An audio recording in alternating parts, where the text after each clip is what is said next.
Pokemon Go has taken the world by storm. You've probably had to dodge a few people who are mindlessly walking around on their phones because they're tracking down some invisible Caterpie. But how do you play this new and massively popular game, and how do you defeat other players? The first thing you need to master is the core aspect of the game, catching Pokemon. As soon as your character is customized, with the very limited options available, you're forced into the Poke World with a few options before you.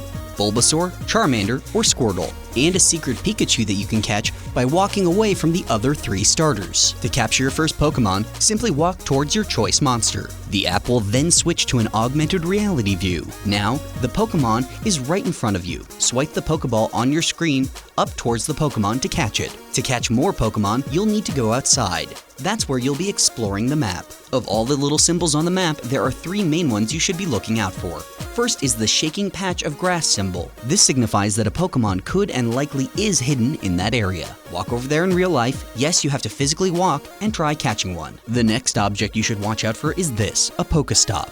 Polka Stops provide you with the items you'll need for your Pokemon adventure. You can find more Pokeballs, potions, revives, and sometimes even eggs, which can hatch into Pokemon. When you reach one of these areas, spin the Pokestops icon, and a barrage of items should fall out.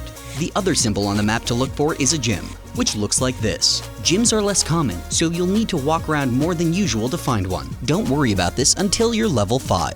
Gyms are usually in largely populated common areas and will force players to battle other players' Pokemon to claim their turf. Once you claim a gym, you have to leave a Pokemon there to defend it until said Pokemon loses. Each gym has either the color red, blue, or yellow associated with it. You'll have to assemble a Pokemon team to defeat a gym, since many players from the same team can each leave Pokemon there. You'll choose one of these teams when you're level 5. Combat is Pokemon Go's weakest component. Unlike the Game Boy games of old, it's mostly a simplistic system pitting the combat level of one Pokemon against another, and manically swiping your finger, tapping to attack, and swiping to dodge. After combat, your Pokemon will need to be brought back to fighting shape with items you acquire from Pokestops. A revive will bring a fainted Pokemon back, while a potion will heal an injured one. How do you get to level 5? Walking around and evolving your Pokemon. Each Pokemon will have its own candy. When you catch multiples of that Pokemon, you will have more of that candy.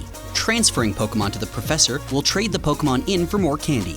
Release the lower level Pokemon so you can gain more candy and evolve your stronger Pokemon. The Pokemon you attempt to catch on your adventures will be most easily caught if you wait for the little circle around them to become green. If you flick the Pokeball close enough to them at that moment, then you should be good. As the Pokemon you try to catch become stronger, they may run away or escape from the thrown Pokeball. When this happens, you can use a berry item to curry favor. Here's where the pay-to-play aspect comes in. You can use real money to buy in-game money to purchase items like berries and incubators for eggs, which can hatch and give you special Pokemon, or Magikarps. However, you can get in-game money just by fighting and leveling up if you're patient. Those are the basics. Get out there and happy hunting.